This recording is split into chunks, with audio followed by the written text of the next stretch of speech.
বিজেপির জনসভা দেখে হৃদয় কম্পন হয়ে উঠবে তৃণমূলের, এমনটাই সংবাদ মাধ্যমের মুখোমুখি হয়ে জানালেন বহরমপুর বিজেপি সাংগঠনিক জেলার সভাপতি মলয় মহাজন।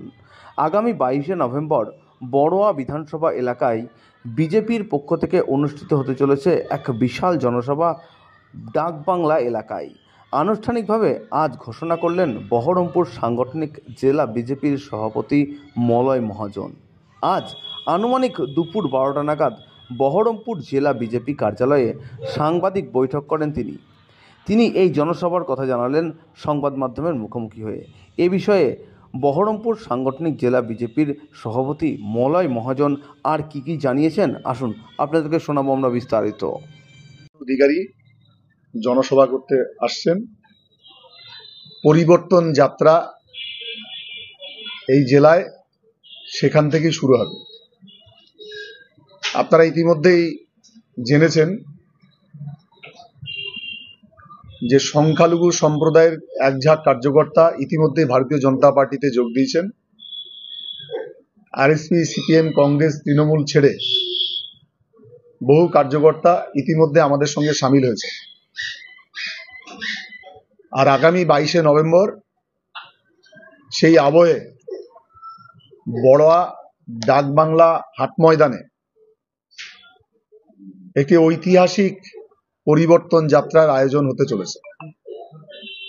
পুলিশ অনেক তালবাহানা করেছিল, তৎসত্ত্বেও আমরা গতকাল সন্ধ্যায় এসডিওর কাছ থেকে পারমিশন পেয়েছি এবং সেই জন্য আপনাদেরকে আজকে ডেকেছি।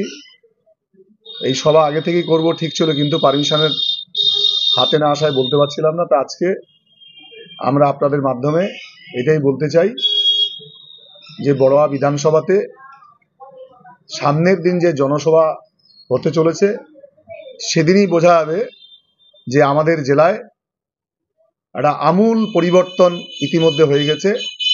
বিশেষ করে এসআইআর আবহে যেখানে তৃণমূল ক্রমাগত সংখ্যালঘু সম্প্রদায়ের মানুষকে ভয় দেখাচ্ছে,